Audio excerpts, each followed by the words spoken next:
Good morning. Welcome to the University Unitarian Universalist Fellowship. Thank you for the wonderful prelude, Alicia. My name is Martha Kirby, and I'm honored to be your service leader this morning. A couple of housekeeping items. Please silence your phones. Okay. We share our service on Zoom and YouTube, so please wait for a microphone if you're offered the opportunity to speak, or come up here when we offer the opportunity. And be mindful of your words, because they will be online for a long time. So, we're glad you've chosen to be with us this morning, whether in person or online. We aspire to be a warm and welcoming place of diverse beliefs, shared values, and one community, and we look forward to getting to know you. Please join us after service for refreshments and conversation. We love questions, and today we have a lot of activities to choose from, so you'll be able to join in somewhere and ask questions. Our Sunday services reflect varying voices, perspectives, and presentation styles as we explore the broader areas of spirituality, religion, science, and more through the lens of our shared UU values. Please visit several times to experience the breadth of our offerings, or check out our past service presentations on our website or YouTube channel and explore the diversity of our programs. Now please, let's take a moment to say hello to a member nearby. Also wave to our members and friends online. We're so glad to know you're there with us.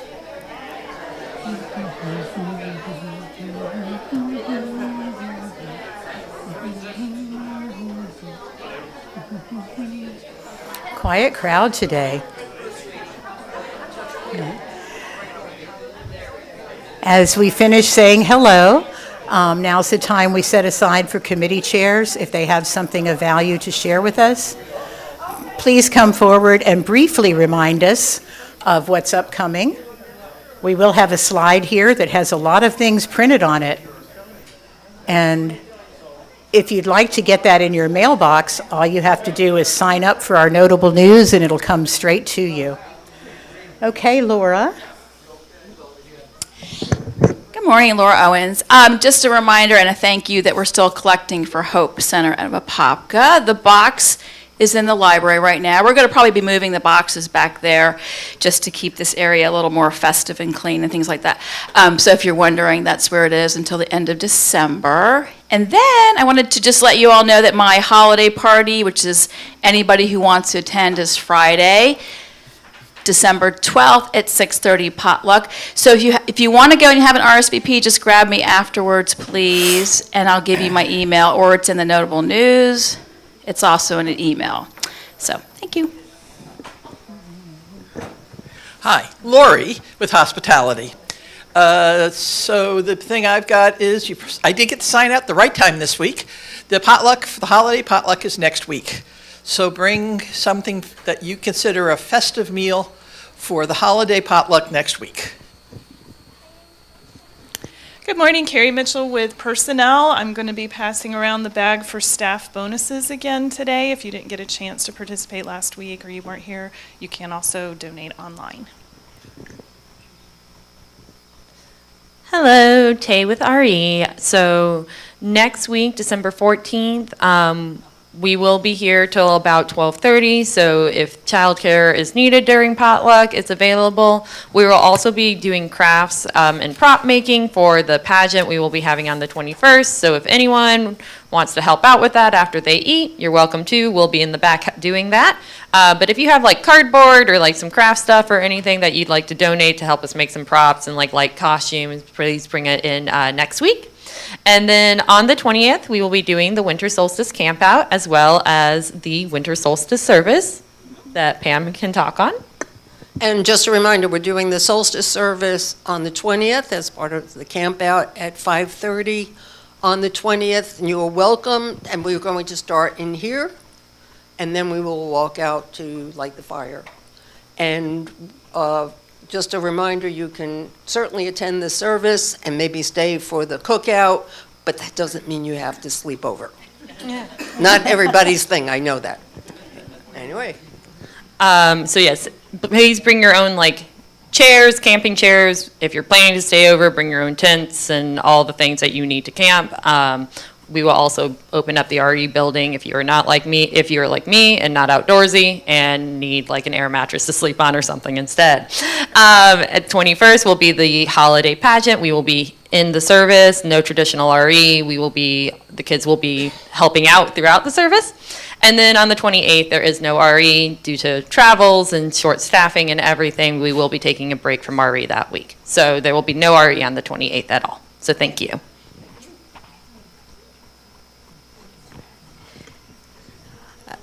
Jill Vita for the Sisterhood. So we decorated the tree on Friday night, and our next meeting will be January 2nd, and it's a potluck. And I was thinking maybe a soup theme, since it's going to be chilly, maybe.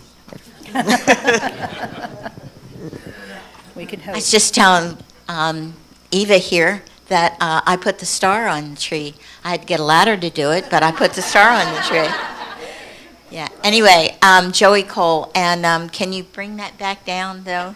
Because my announcement's on the bottom part. On Tuesday, we are having our Blue Holiday Service. If you're not sure what that is, that's for people that have a little harder time during the holidays. And this will be one of the first years that I'll be taking advantage of that. So I hope some of you will come and join me. It is on Tuesday at 3 p.m. It's going to be a short service, but I think it will be very meaningful. And pastoral care will have some snacks afterwards and so forth. And people will be allowed to interact so that everybody can tell their truth for what they are feeling at the holiday this time. Thank you. Hey, Joey, if someone needs a ride, they're unable to make it, are they able to email pastoral care? Yes, they can email pastoral care or they can see me after service today. I'll be working on trying to get some props and things that we need together for that. Thank you. Thanks, Martha, for reminding me. That's the whole reason. Hi, Caitlin McElroy. Just coming up here to announce that we've got one more Christmas Carol at Imagine Theater tonight at 5 o'clock, and then we've got another one on the 20th at 1U. So if you can make it, that's awesome. If you're already gone, thank you. And we also have one free ticket because Alyssa's friend pulled a ligament, unfortunately. So I hope to see you there. Couple of things. One of them is Paula and I went to the Christmas Carol on Friday night. That is real craftsmanship. If you want to see craftsmanship in acting, go see that. It's wonderful. The other thing is the men's group will be meeting a week from tomorrow on the 15th at 6:30 here. Potluck. It's a good thing for us men to get together because we tend to want to go it alone, but very helpful for us to be together. And also, I'm leading another one-day meditation retreat on January 10th at Apopka, a yoga center. And there's a flyer on the door over there and one posted on the wall in case you're interested. So thank you. I wish you well. So today, after service, we're going to have the workshop, Braver Angels workshop. But after that, at 12:30 p.m., we're going to meet here to have an organizational rehearsal for our caroling, for holiday caroling. So if you like singing holiday songs, please join us. We have all the text, we have all the words, we have the music, we have bells you can ring, we have, and then we're also going to carpool from here to a memory care center, so you don't even have to worry about how to get there. So I hope we see you there. Good morning. Chris Reed here. I'm with Joey Cole and with Judith Steinfarrell at 1U. We are offering OWL for adults. our whole lives, which is our sexual education class that we usually offer to junior and senior high school students. Judith has put together an informational blurb that she is going to put in their weekly news, whatever theirs is called, and it's going to be in ours. So if you have heard me saying this or Joey saying something and have been thinking about it and haven't reached out, just it'll be a little more information. You can get another opportunity to reach out and let us know you're interested. We are doing it in conjunction with 1U, and we're talking about all of the where it's going to be, when it's going to be, how many sessions. So we'll also probably be scheduling an informational session that we'd like to sit down and discuss all those things with people who are interested. Thank you. Good morning, Margie with membership. If you are new to our congregation, after services we're having a coffee, cake, and chat. And if you haven't been to one, we would love to have you there. Anita Blenke made us a Japanese fruit pie, akin to kind of like a pecan pie, Japanese style. I'm excited to try that. And we'll get to know each other, learn a little bit more about Unitarian Universalism and our congregation. We'd love to see you there. Also, tomorrow, Women's Support Group, 6:30. It is a potluck. If you come, you will not be disappointed like last time when we had to unexpectedly cancel. We're expecting a nice crowd tomorrow, so hope to, if you are identify as a woman and want to get something off your chest and want to share with other women, you're welcome to come. Is there anything else? Yes, it's a white elephant exchange. Thank you. Laura says it is a white elephant gift exchange. Sorry. White elephant exchange, and it doesn't have to be expensive. Please don't spend a lot of money. And it can be something that you already have in your home. So that's what we're doing for that. One year a neighbor gave my kid a hermit crab that I did not want. And so she got it back at the White Elephant Gift Exchange. Thank you. You can see we all have a lot going on this afternoon at the Braver Angels continuing conversation. I did bring food for that too. I do not have a Japanese pie, but I have some other nice offerings. So you have a variety to choose from. So let's just take a breath together, a moment of quiet before we start our service.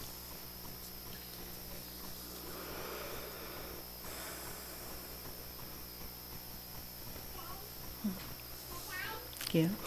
My opening words this morning are by Heidi Kottman. She's a member of the UU Fellowship in Ogden, Utah. This faith. Let us be a faith that gathers, reaching for one another through the walls of hate others build, through the cages of ignorance and arrogance, and through the fear that burns city streets.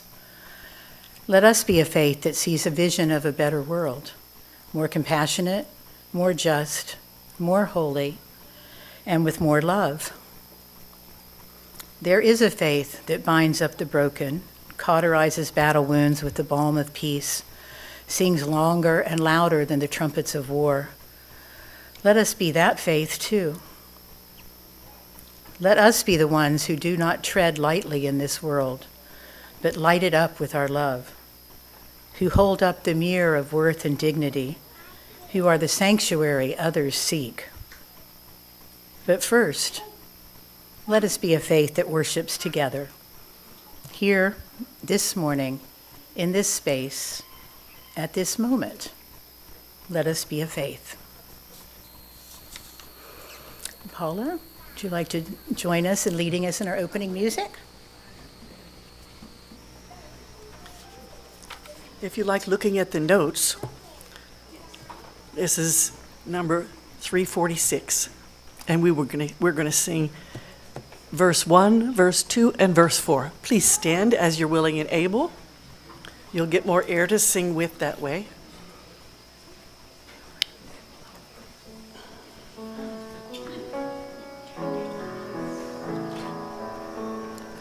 Come sing a song with me. Come sing a song with me. Come sing a song with me, that I might know your mind. And I'll bring you hope when hope is hard to find. And I'll bring a song of love and a rose in the winter time. Come dream a dream with me. Come dream a dream with me. Come dream a dream with me, that I might know your mind. And I'll bring you hope when hope is hard to find. And I'll bring a song of love and a rose in the winter time. Come share a rose with me. Come share a rose with me. Come share a rose with me, that I might show your mind. And I'll bring you hope when hope is hard to find.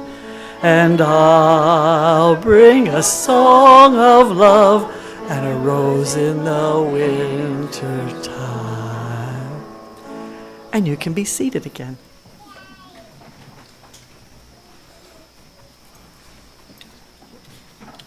Thank you. On a side note, all of today's hymns are out of the gray hymnal, so you don't have to switch. And that song was written by Carolyn McDade. Anybody recognize that name? She wrote Spirit of Life. So I thought that was nice. Our chalice lighter this morning is Alice. She is 9 years old. She uses the pronouns she and her, and you should be eating lots of protein. And she's happy because she went to Disney and got a porg. Hold it up for me. Yeah. You did it.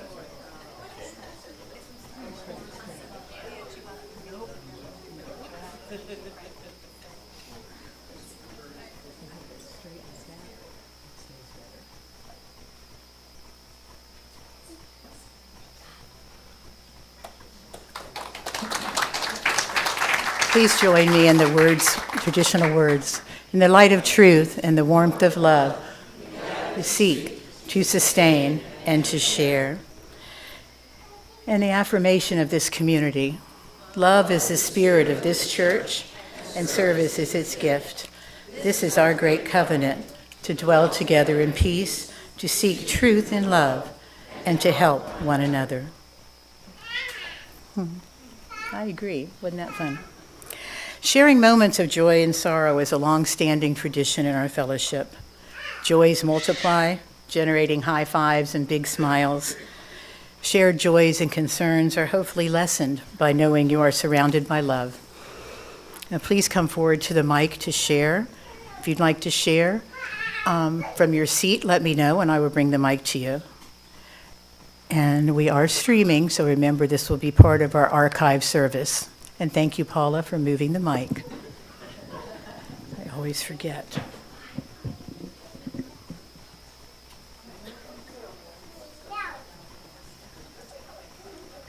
Hi, Alyssa Bajek here.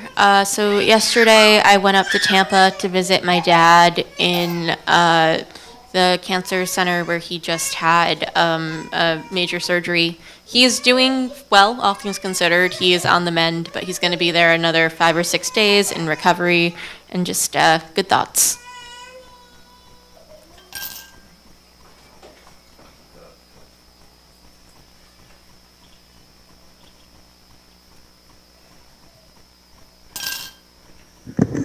As you know, I have a port. But today I'm also going to Cracker Christmas. It is like festival where you can go to stalls and like buy stuff and eat like gator nuggets.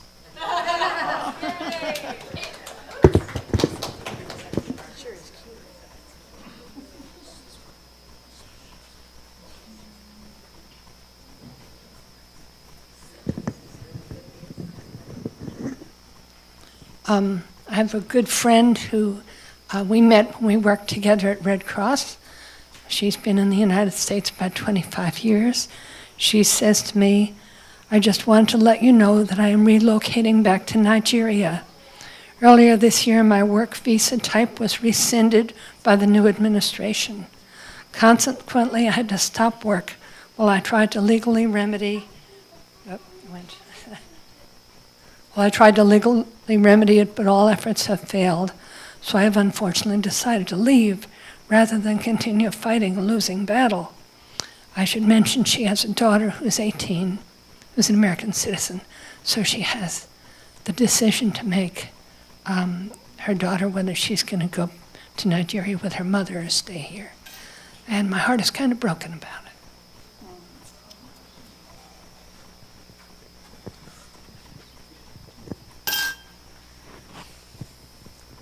My joy is I got a haircut.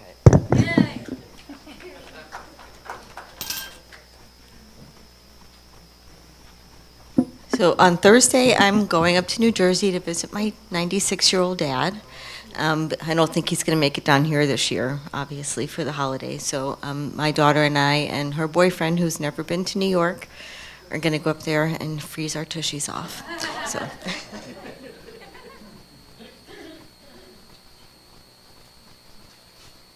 I have a joy and a concern. So the joy is Carl and I went downtown to 1U last night for the bell ringing concert.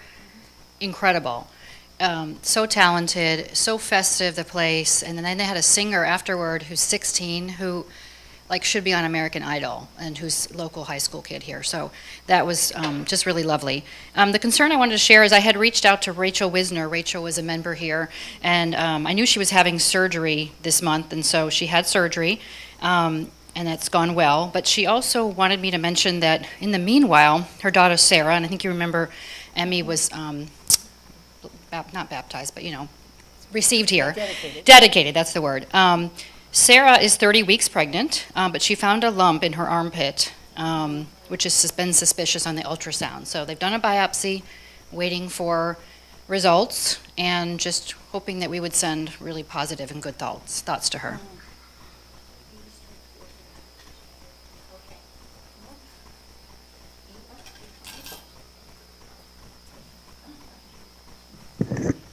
We'll turn this over to Joe in just a minute, and Eva will put these in for us. We have a wonderful joy to celebrate. Joe?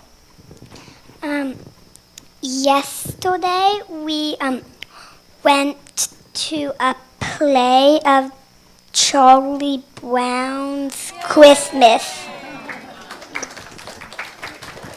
It was down, and Chloe is doing the lights, and it's an incredible production. You'll really, really enjoy it if you get to go. Thank you.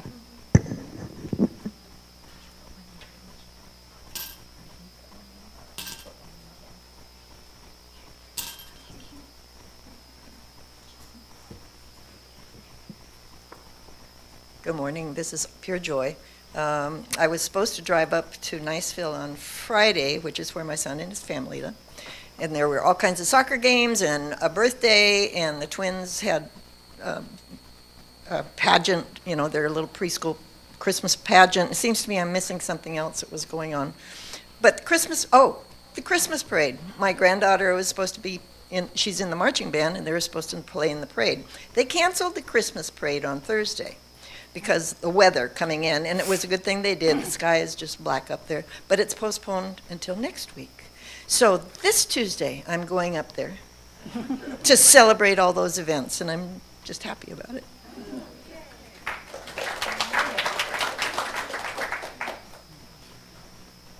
Hi, this is my community, and I am thankful for my community.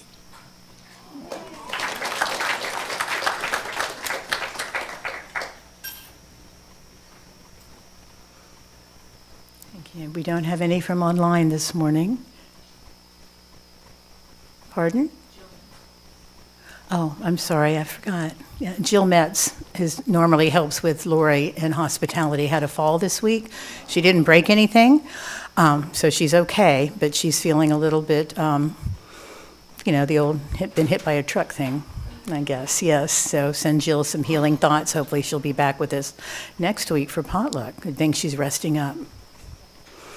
All right, so let's take a moment to honor all the joys and concerns were shared and all those in the wider world that are on our hearts.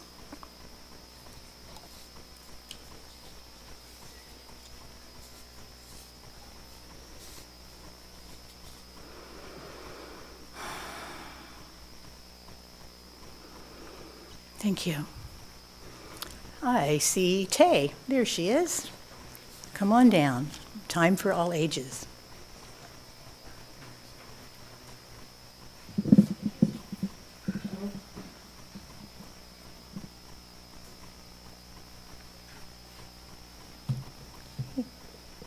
Hi everyone. Today I will be telling you the Inuit legend of Sedna. There once was a young woman named Sedna, and she was so incredibly beautiful with her big black hair, and she was very clever and very skillful. She was the perfect Inuit woman, but no man was good enough for her. Every time a handsome hunter would ask for her hand, she'd send him away. Sedna herself was a very good hunter, and she needed no man to take care of her. But her attitude made her father very angry. He wanted her to behave just like the other women in the village and for her to get married as soon as possible. And his patience ran out, and so one day he demanded that she sail to an abandoned island, and she would live there until she was wise enough to accept one of the many proposals of marriage. Sedna waited and waited on the island, and as time went by, she suddenly got a visitor. He was a very handsome man who told her that he was a successful hunter, and he promised her a life with him where she would never miss anything. After some consideration, she finally accepted his proposal, and together they left the island. One day, Sedna's father got a horrible message that his daughter had been tricked. The man she had married was an imposter. He didn't catch any food, he treated her horribly, and she was unhappy and hungry every single day. In pure rage, the father and the entire family sailed off to save poor Sedna and to get her home safely. And the family arrived at Sedna's home. She quickly got in the boat, anxious and afraid of what her husband would do when he found she was gone. And with good reason, for as soon as the husband discovered she had escaped, he revealed his true self as a shapeshifter and shifted into the form of a huge eagle. And like that, he flew to the ocean, and when he saw the boat of the family, he started to flap its wings so hard that he created a massive storm to send the boat out of control. And he waved and waved his wings until the boat started to sink. Sedna fell overboard in the storm, and in her attempt to survive, she grabbed the railing with both her hands. The big eagle was furious and determined to see her drown, so he kept on creating a bigger and more deadly storm. Sedna screamed and begged her father to help her up from the freezing water, but the father saw that the rising rays from the eagle and decided to save the rest of the family. So he pried Sedna's hands off the rails of the boat, leaving Sedna in the stormy, freezing sea. And as the screaming Sedna sank into the darkness of the deep, the eagle finally stopped its raging and let its family go. But Sedna kept sinking, and her fingers were pulsating with pain, and her heavy clothes quickly dragged her towards the bottom of the ocean. But all of a sudden, the pain stopped, and around her fingers transformed into little silver-colored creatures, and they were the first fish. Sedna now realized that she could breathe again and suddenly remembered the words of the village shaman who once told her about the spirits of nature. They live in the northern lights, and from here they control the changes of seasons in all life. And if someone is wronged by the spirits, they will help, but only if they are still truly pure of heart. So Sedna now lived in the ocean, but as time went by, her big, black, beautiful hair got all messed up and dirty. And because she had no fingers, it was impossible for her to comb it, which made her angry and sad, a ruin that the Inuits would soon come to fear. So on the earth, the Inuits were starving, and Sedna's families were all gone. There was no animals to catch, and the supplies were long gone. In crisis like this, the village would summon the shaman, Angakok, would then get into the state of a trance and communicate with the spirits of nature, helping to bring back the balance in nature. And so the shaman and the spirits traveled to the bottom of the ocean, and here they found a huge house with a big sledge dog on the roof. And the dog growled at them but let them pass. Inside the house, they found the giant, furious woman. And the spirits whispered to the shaman, and they said he had to tangle himself into the hair of this woman and hold on tight, as she would try to send him away. After a while with wrestling with her and her hair, the shaman successfully convinced her that he was here to help her and not harm her. She believed him, and he found a comb and started to fix her messy hair. He removed all sorts of trash that people had tossed in the water, and as the hours passed by, her hair was almost clean again. As he combed the last bits of her hair, 10 giant animals started to swim out of her hair, one animal for each of her fingers that had transformed. There were bearded seals and walrus, a hooded seal, a narwhal, a reindeer, a polar bear, a ringed seal, a musk oxen, a harp seal, and all kinds of birds. And the spirits had made Sedna the mother of the sea. And she talked to the shaman and told him that the Inuit wasn't trying hard enough to live their lives properly, and that they were all greedy, and that their indifference made her hair all tangled, so that all the animals got stuck and were held back from the hunters. If the shaman could remind his people about their place in this world and that they had to learn how to live in complete balance with nature, then she would once again release the animals. And the shaman returned to his people, and since that day, the Inuit have tried to keep their promise to the mother of the sea. And when they fail, she still punishes them and lets the animals stay in her hair at the bottom of the sea, leaving the Inuit to struggle to survive. In Greenland, this story is told to remind people to hunt sustainably and remind people that our choices may negatively impact the greater community. For us as Unitarian Universalists, it's a reminder that we are all part of an interconnected web and that we must always remember the effect we have on the earth and how the earth provides for us in return. Thank you.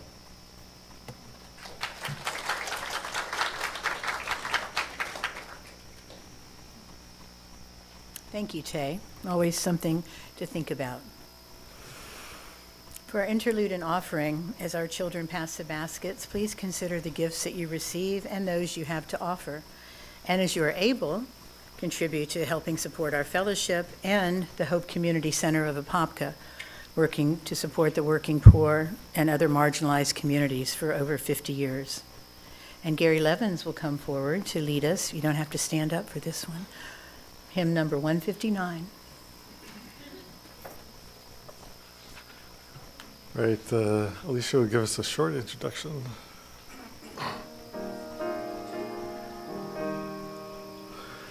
This is my song, O God of all the nations, a song of peace for lands afar and mine. This is my home, the country where my heart is. Here are my hopes, my dreams, my holy shrine.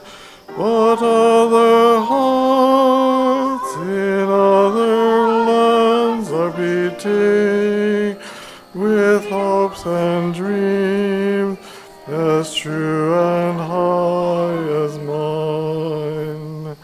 My country's skies are bluer than the ocean, and sunlight beams on clover leaf and pine.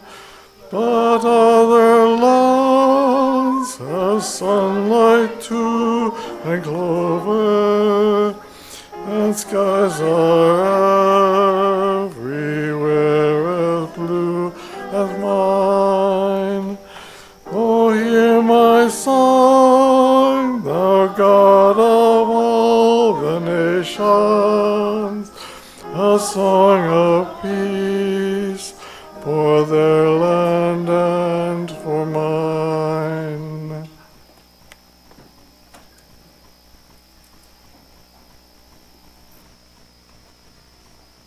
That was a nice familiar melody, isn't it? Our children are now welcome to adjourn for their classes. I think, yeah, there we go. Join me. We love you and bless you and send you on your way. We love you and bless you today and every day. It's my honor this morning to welcome Pat Maher, a retired educator who is now using her skills to help braver angels reduce polarization and develop courageous citizens across Florida. She and her colleague Linda will both be at the afternoon workshop, and I'll let you get started.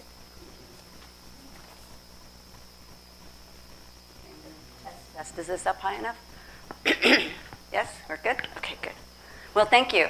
And I'm so pleased to be here, and Linda and I both are very excited about this invitation, and quite honestly, very excited to share with you about Braver Angels and what Braver Angels is doing, not only in Florida, but around the country, because it's quite a large organization. Obviously, our tagline, building a house united, and holding America together, is all part of our Braver Angels philosophy. And I like to start with why Braver Angels for me? Why did I get involved? What brought me there? And quite honestly, it's pretty simple. I think most of us can identify. As our political system has shifted, I became more and more concerned with the way people were interacting with one another, with the division, with the anger. It bothered me to no end. Friends, family, neighbors, not talking to one another. You kept hearing those kind of stories. And I thought, well, I want to do something about this, but I'm just a person. So what can just me, a person, do about this? And I stumbled on Braver Angels, and kind of the rest is history, because this is exactly what Braver Angels is doing. We are helping people to bridge the divides. We use the term depolarization, which I don't really like to focus on that as much as to just say to bring people together and encourage and enable and provide skills and opportunities for people that are not like-minded to talk to one another. Because truly, if you go back to our founders, that's what our country is supposed to be all about. We are supposed to disagree, by the way. We are supposed to. And when disagreement became anger and we started calling each other enemies, that's when it becomes really what we call toxic polarization. And we all know that that is not a healthy environment for our country. So that's what drew me. And just very, very quickly, how many have heard of Braver Angels or know even a little bit? Okay, good, great. Well, I don't know if you know our founding story, but when I said to myself, what can I, just one person, do to help this? There were 3 people who said back in 2017, we don't like what we're hearing. I wonder if we can get Clinton voters and Trump voters together and have them talk to one another in a civil fashion and share their ideals and values. They did. It was what we call the first Red Blue workshop. It was quite successful. And before you knew it, they were being invited all over the country to do those workshops all around the country. And those initial workshops, those people did not want to lose touch with one another. And so that began our local chapters, which we call alliances, forming all over the country. So it really mushroomed quite quickly. And I think because we all know it was truly needed. So what those people learned in that first Red Blue workshop, and continue to learn quite honestly, is that we all of us, even those we disagree with, we have more in common than we think. And what do most Americans want right now? Well, we want less rancor. We'd like to be able to disagree. We're supposed to. Healthier communities and leaders who solve problems, not fuel division. And I think we can all say that that would be really nice, right? Yes. And that's what we're all about, quite honestly. I did want to, I know it's a lot of words, but I did want to kind of demonstrate to you that the Unitarian organization and Braver Angels, we have very similar values. We are attempting to do the same kind of work. And you can see that what I put up there is what we call our creed and the way in which we work. And every time we have any kind of an event, a training, or a meeting, or what have you, we recite that creed to remind the group and ourselves that this is the way we work. I really like to focus on that very last line, which is in Braver Angels, neither side is teaching the other or giving feedback on how to think or say things differently. So one of the most important things is we are not about trying to get someone from the right to change and move to the left, and we are not about someone from the left to change to go to the right. We are about conversations and sharing values and finding common ground. And what do we do? How do we do that? Well, many ways. We have skills workshops. We have debates. They're not the same kind of debate you're used to. Nobody wins or loses in our debates. Everyone has a say. We do one-on-one conversations. You can actually book them online on Braver Angels website. You can pick a different category that you'd like to talk, category of person that you like to talk to. It doesn't have to be right and left. It can be urban and rural, or it can be gender, or it can be cultural, and just have a civil conversation and learn about one another. We do podcasts. There's a film club, book discussions.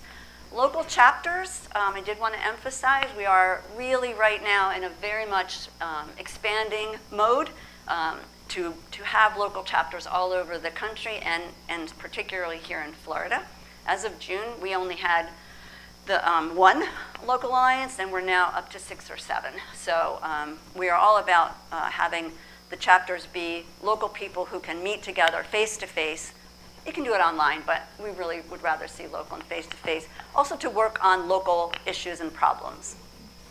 Our newest venture now is to move even beyond skills training and convening, and move really into what we call citizen-led solutions. In other words, we are encouraging the local alliances to not just get together and convene and learn how to speak civilly, within our community, but to actually begin to solve local problems. Again, with everyone's perspective at the table. So there's lots more. A lot of our services are available online. A lot of the trainings are available online. A lot of the programs online, self-directed. Most importantly, anything you do with Braver Angels, whether it's our skills workshops or anything else, we don't charge anything. You're welcome to donate, but it's all free. We really want the word to spread. So what I thought I would do this morning is just give you a little teaser, just a couple of bits and pieces of our workshops, because I think that our skills workshops are so valuable, and I like to emphasize what I call two of our, I think, like building stepping stones that are really valuable. There's going to be some handouts coming around, and something to write with, because you're going to have a little assignment this morning. So I'm going to let those handouts come around while I tell you the 2 workshops that I think are really valuable. One is called Depolarizing Ourselves, because it really starts there, and us recognizing that we all polarize, that we all have biases. That's a human nature thing. And so beginning to just be aware of that. And then also, of course, learn skills as to how might I not be so polarizing. And then the second one is our skills for disagreeing better. It's a little framework about how to have conversations with people with whom you disagree, so that it can be a conversation and not a battle or a fight, and not create a sense of enemies. So I'm going to let those handouts come around, because I'm going to have you do the first activity in our depolarizing workshop.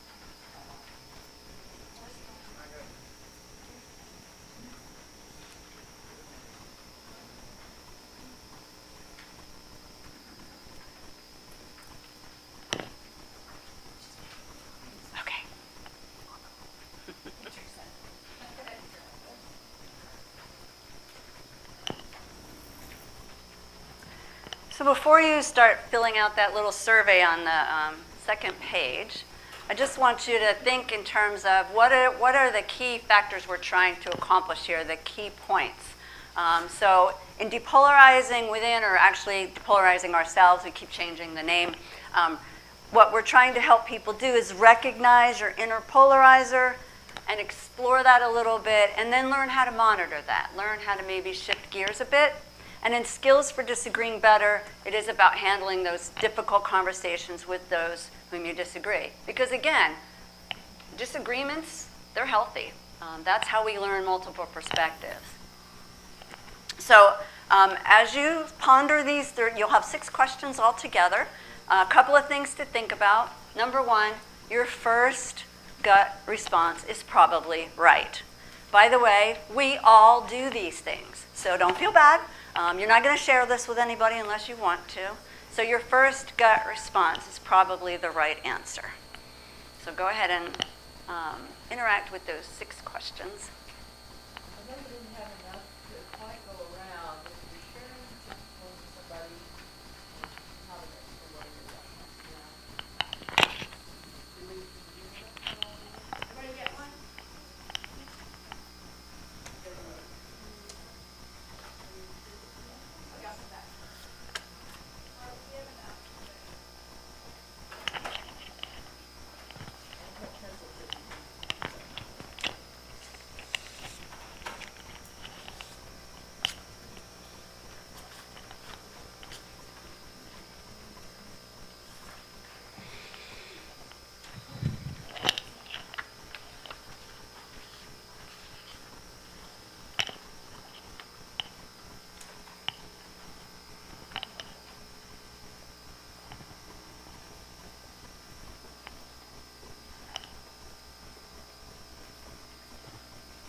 Does everyone have one if they want one?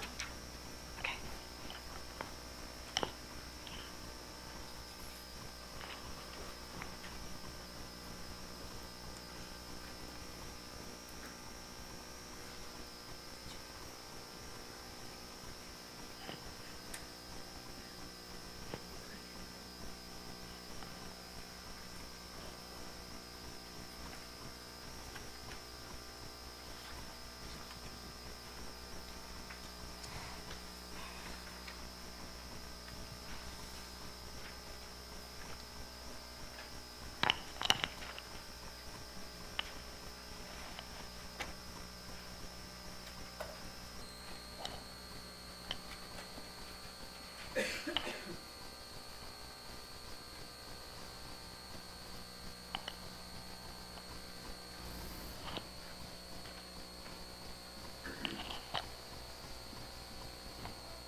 And then as you finish looking at those questions and putting down your answers, I'd like you to ponder this question at the bottom. Think about, what did you learn about yourself after answering these questions? What did it bring up for yourself?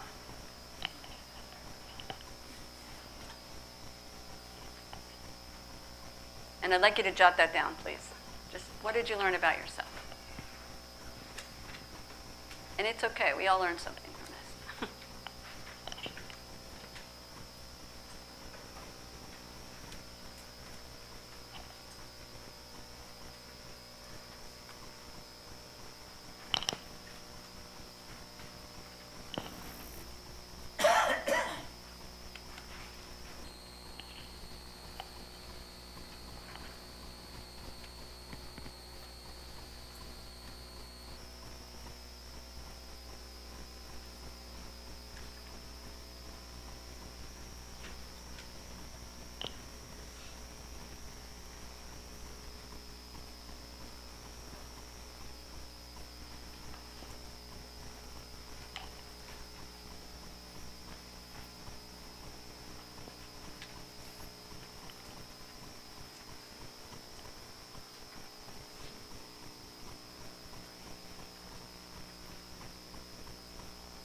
So I'm looking for a couple of brave volunteers to tell us, what did you learn about yourself from filling out the survey?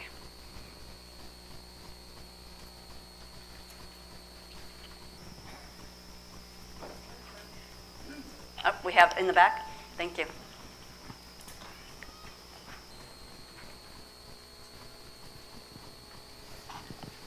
I'm not trying to be funny, but I look at my answers and I think, well, hey, I'm really reasonable and open-minded. Okay. Thank you. I guess I think I'm not as open-minded as I thought I was. Thank you. Over here.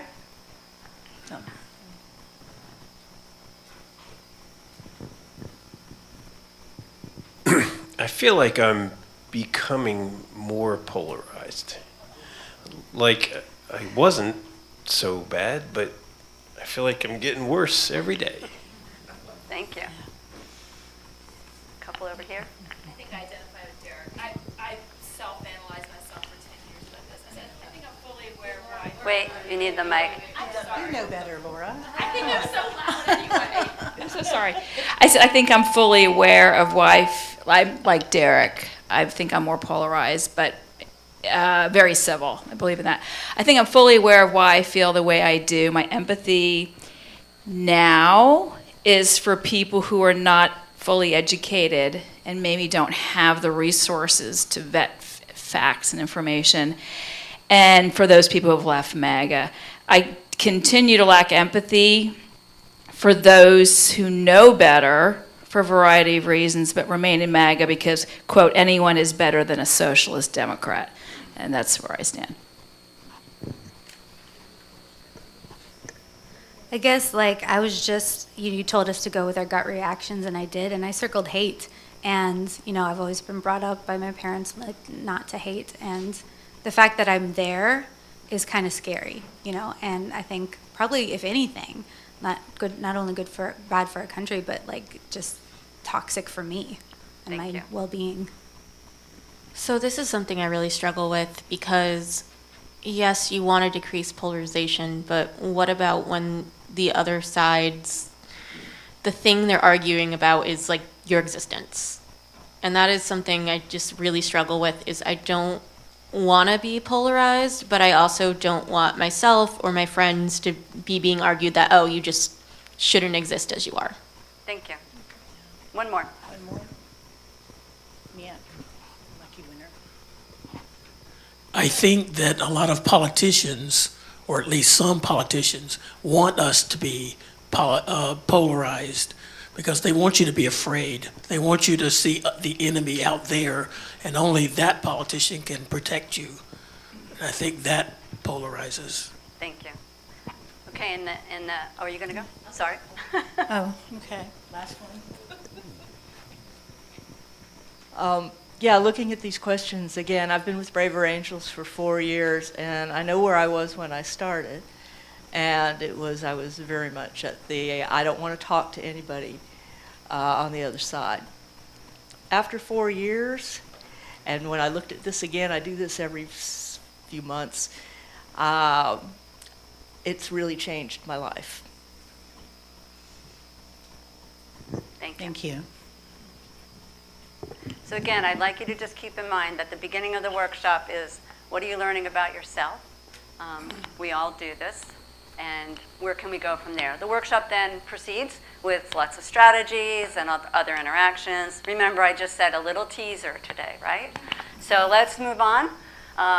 What we cover in the depolarizing, and our key concept is, this is a very important concept that we try to emphasize, that we can hate ideas and policies. So we can hate those, that's okay. But we don't need to hate the person or the group. And that's where we come in. That's what we're trying to work on. I know that's hard, by the way. I know. Okay, so Second workshop, little teaser on this one too, skills for disagreeing better. So you go through depolarizing and maybe you're thinking a little bit differently after that and you say, I think I might be willing to think about having conversations with those people on the other side. And that's where this workshop comes in, which is to provide a nice framework, a conversational framework to encourage that. And it aims for, very importantly, being curious about other people, aiming to understand where are other people coming from, and learning to connect first, understanding first, before you share your perspective. So that's where there's a nice little framework to kind of cover both sides. Also, what we like to remind people when we're doing this workshop in particular is that to abandon the expectation that the purpose of the conversation is to persuade someone that you're right, they're wrong, and about any kind of issue of importance, right? And instead, hoping that in this conversation, they will see you as someone reasonable and someone, most importantly, willing to listen. Very valuable. So, this is our framework. This is the workshop we're going to do after the service today. We're going to do this complete workshop. So this is just your teaser. And the first half of the framework is listening and acknowledging what other people say. And then the second half is where you move into how to share your perspective. So we go through all of those. So L is for listen. We all know how important this is. And the question to ponder a little bit is, how can you make sure that someone knows you're listening, right? And what are some ways that we can do that to make sure that they know you're listening? Reflect back. Eye contact. Not be on your phone. Thank you. Lean in. Lean in. Not interrupting. Any others? Asking questions. That's that curious part. Not planning your answer while they're talking. Thank you. I gave you a hint up there. Yeah, don't turn that inner debater on. Let it rest. And then I love this little reminder that listen and silent, they use the same letters. So just think about that. Just be quiet and listen. Very important. So we go through a little bit about listening, obviously, in the workshop. And then someone already said a little bit of some kind of restating, acknowledging. So listen and acknowledge go together. Listen first so that you're sure you understand what's being said, and then reflecting back that this is what you heard. A is for acknowledge, but it's also for agree. So sometimes somebody might be saying a lot of things you don't agree with, but maybe you just agree with their passion, or maybe you just agree with, you agree it's an issue. You're talking about immigration, or you're talking about size of government. So you can say, well, I really agree that this is a problem. I agree immigration is a problem. We can both agree on that. And that also says to the person, you are listening, right? So finding something to agree with and making sure that the person really does feel heard. So thinking about listen and agree, just very quickly, in your handout on page, I think it's 3. Oh, not everybody has every handout, right? Okay, I'm going to put it up here on the screen in 1 second. But those of you that have all 4 pages, there are 2 perspectives. Let's see if I can get it up here. Okay, there's our 2 perspectives. I used a little low-key one today, which is size of government. So perspective 1, perspective 2. I'd like you to just think for a minute. If this was a conversation, and I want you to focus on the point of view you do not agree with. So focusing on the point of view you do not agree with. And think about if this was a conversation, how might you acknowledge to that person that you are listening?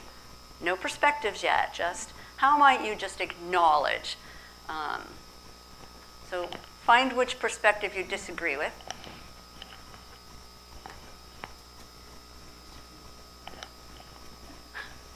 The one you disagree with the most, how's that?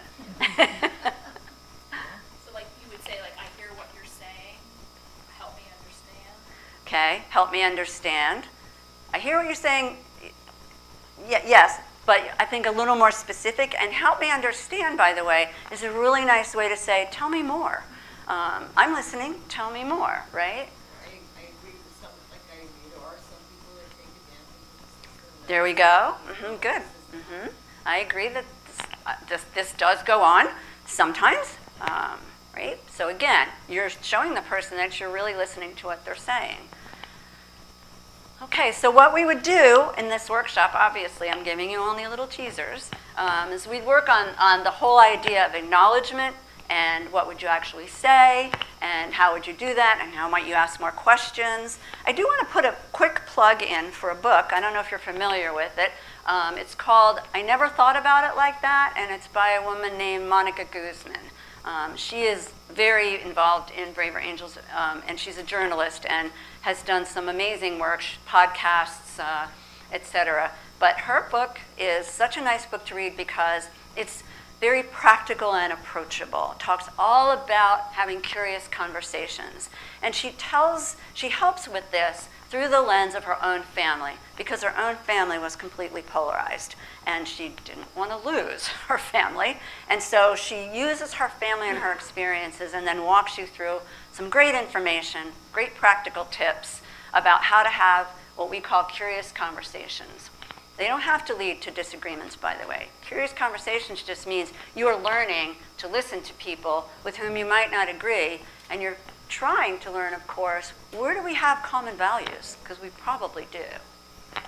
So that's another one of our activities that we would do in the workshop. So we're not going to actually do this now. We'll do this later. Do this later. Okay. And then the other half of that framework, which I really like, is something called a pivot, which is where you're actually kind of asking for permission to share your perspective before you share your perspective. So it's not one of these, oh yeah, well this is what I think, whether you want to hear it or not. It's more like this. A pivot is something like, I agree with you on this, or I hear you on that. I look at it a little differently. Can I share my perspective? There's the pivot. You're asking permission. You're taking that little break. You're giving them a signal, like your car signal, that you'd like to move into your perspective. And you're doing it in a way that's very respectful. They may not always agree, by the way. So it may not go all smoothly, but at least it gives that opportunity to look at someone and say, thank you for your perspective, and now I'd like to share mine. And then we give some suggestions about how you share your perspective. Again, not to try to change someone's mind, but so that you're both listening to each other. So that's two of our little teasers out of our two, what I call signature workshops. And today, Skills for Disagreeing is what we'll be working with this afternoon after the service, so join us if you can. Do know that Depolarizing Ourselves, it's actually an e-course on our website, so you don't even have to schedule a workshop online. You can just go to the website and experience the workshop on your own, self-directed. We also do national Zoom workshops, so you can also interact with other people on Zoom and do all of the activities with other people. Same with Skills for Disagreeing. Our website is, if you keep an eye on our calendar, there are workshops all over the country in person, and there are also our national level workshops you can just join from the convenience of your own computer. I think I saw a question. braverangels.org, O-R-G. So, just a little bit of teasers about what we do and how we do it. And also wanted to just say to you, I hope that some of you will consider joining us. So joining Braver Angels, you can just be a subscriber on our website for free. If you want to join, membership is only $1 a month, so it's $12 a year, or whatever you choose to make a donation as. Of course, I encourage you to attend a workshop, hopefully this afternoon. Videos, podcasts. Locally, we are anxious. We are very anxious and excited to help alliances develop in the area. So if some of you decided, we'd like to do this, we're here to help. We're helping several alliances all over the state right now get started. And we just met with someone in Claremont who wants to start a group there. So it's growing pretty quickly. And the other, I want to go backwards, one that I don't have on here, but we also have what's called Braver Network. Braver Network is a recognition on our part, Braver Angels, to say, getting individuals together and local groups and everything else, it's good. A movement is happening. Just so you know, there are literally thousands and thousands of people working with Braver Angels right now all across the country. So it's a very large organization, almost all volunteer-led. But we started Braver Network in order to encourage organizations to join as an organization. So the idea here, of course, is that we can have more impact if an organization embraces what we're all about, and we can bring workshops to them and assistance. Many businesses are complaining right now that polarization is literally interrupting people's ability to work together. People leave jobs over it. So it's very potent. And so Braver Network is all about organizations. Two important things.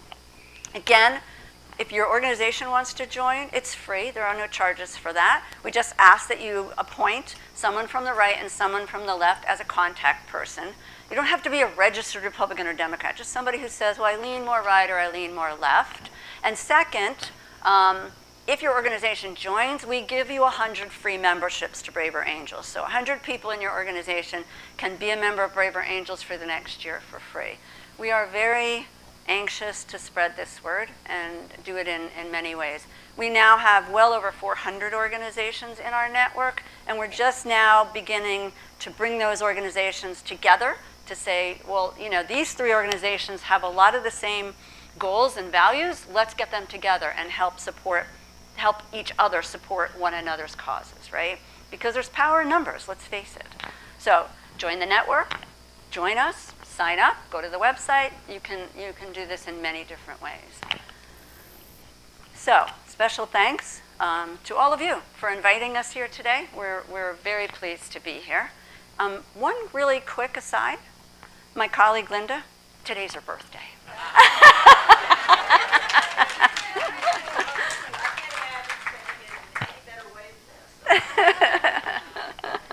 But thank you, and I always like to thank all of the Braver Angels folks who make this possible.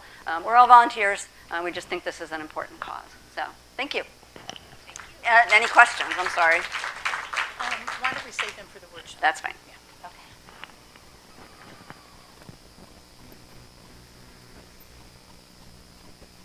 By Pam Angel. Yes, I do see her this morning as a resource for our Social Action Committee. We've been featuring it on our website and encouraging people to go there and look. So it's nice to have a person here to share with us, and we'll learn a little bit more in a minute. And community and connection are what we've got to build, because instead of getting further apart, let's figure out how to get closer together. Let's extinguish the chalice. Extinguish this flame.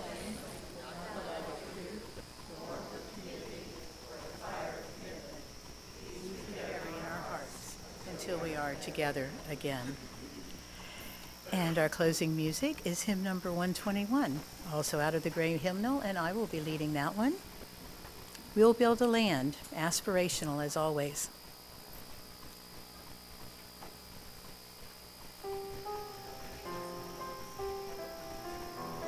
Pardon? One, I didn't look. We'll build a land where the captives go free, where the oil of gladness dissolves all morning, the promised land that can be. We'll build a land where sisters and brothers anointed by God and create peace where hearts shall roll out like waters and peace like an ever-flowing stream. We'll build a land where we bring the good tidings to all those afflicted and all those who mourn, and we'll give them garlands instead of ashes. We'll build a land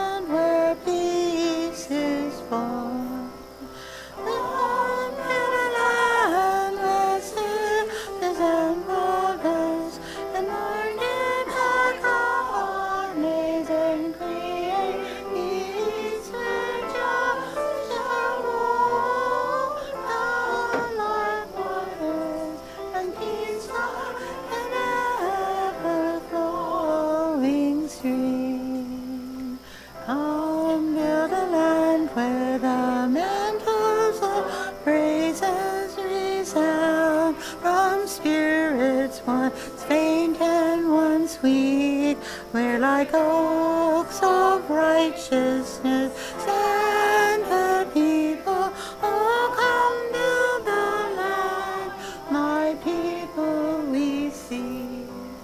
The land where sisters and brothers, anointed by God, may then create peace.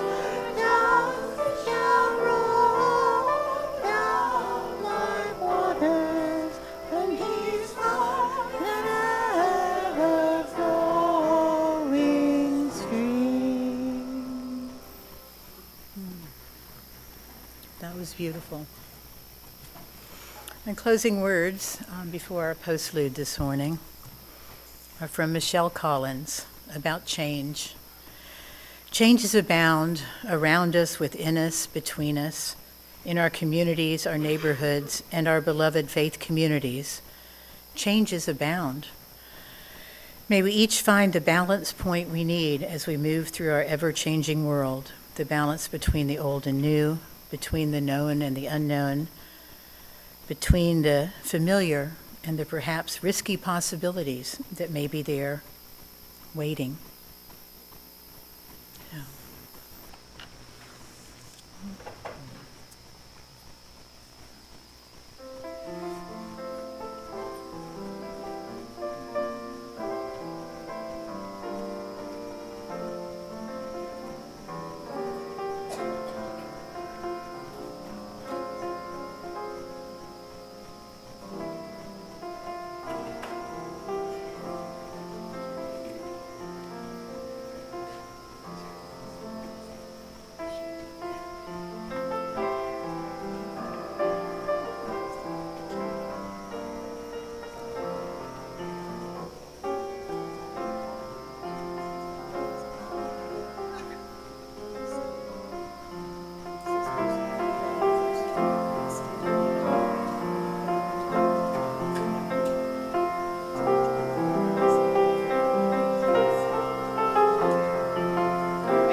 Thank you.